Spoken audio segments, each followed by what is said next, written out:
Hey everyone, welcome to this week's edition of Title Scoop. So last week we talked about common names in the search and exam process. And this week we're going to discuss some of the common issues that we see on the title side and also in the closing process. Now, something that does come up from time to time is naming conventions from other countries. In the Western world, our naming conventions are first name or given name, followed by our family name or surname, our last name. But in other countries, the naming conventions might be different. So for example, in Mexico, a child is generally going to be their first name, followed by their father's surname, followed by their mother's surname. In a lot of Asian countries, the last name is before the first name. So if we have a seller with the name Han Yi Tran, we might run a variety of ways to get the potential judgments. So we might run Tran Han, Yi Tran Han, Han Tran, or Han Yi Tran. And the reason for that is because we don't know how that name was input at the county. So to ensure we do have all potential judgments, we want to run and consider all variations.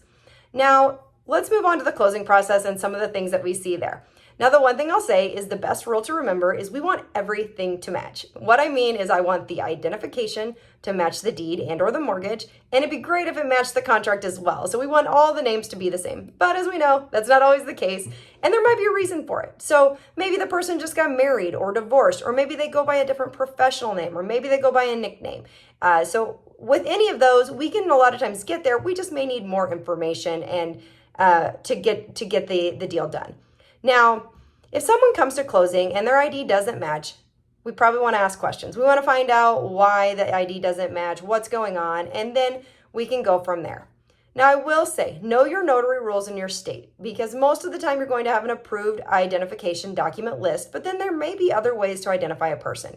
If you are deviating from the ID list, I would say call your underwriter just to make sure they are comfortable with relying on that, even if it's the notary rules. I would say make sure that it is a comfort level with your underwriter because it is a deviation from what's normal. Now, some of the ways we get around this is sometimes we are able to use an also known as, a formerly known as, now known as, in which case we may get the deal done because we've determined this person is the same, they just have a different name on their identification versus the documents. Now, anytime you use a known as, I would tell you, you need to get approval from whoever created the document. So in the case of a lender, and they've created a mortgage, we want to make sure they are okay with us using an also known as. So let's say their mortgage says Ed Sheeran, but our identification says Edward Sheeran. We want to know they're okay with us using an AKA on the mortgage. Also, get approval from your underwriter if you're going to use this, just to make sure they are comfortable with you using the AKA and that you've asked all the right questions. I will tell you as a best practice, it should be on the signature line. So if Ed Sheeran is signing, it really should say Ed Sheeran, also known as Edward Sheeran. And also remember, for the most part, I believe this is in all states, but I don't want to say that for a fact. But if you are notarizing someone's name, you are notarizing the person on the identifying document, and that's usually in the notary statutes. But double check that. But usually you're going to be notarizing that name, not the AKA. What about juniors and seniors? So that's one that comes up quite a bit and can cause a lot of problems. I will tell you, juniors and seniors are often a red flag for fraud. So you're going to have to ask all those same questions that we ask about fraud. And when we know that we think something is fraudulent, we're going to have to start asking questions. When it's a junior or senior, we want to find out, does the ID have that? Why is it not included maybe with the contract? If they've given you an ID, you may want to say, okay, does this picture match the person in front of me? Does the ID say the person's 90 and the person in front of me appears to be 20? There's a lot of questions that we can ask to say, does this make sense? If they're asking you to deviate from who the proceeds should go to, so maybe the proceeds are supposed to go to John Smith Sr., and they're saying, oh, no, I need it to go to, this, and it's a completely different name or entity, that's a red flag. And again, you're going to want to ask your underwriter if you need to do anything or if you need to stop the closing. You can always ask for an alternate ID, and I'm going to say that more than once, because that is a good way to figure out if someone's identity is actually the person in front of you. Now, what about misspelled names on a document? Versus an ID. So sometimes that's just because the person has a shortened name, right? So Ed or Edward, Walt or Walter, in which case we can usually confirm their identity with the ID in front of us. I'm usually asking some questions.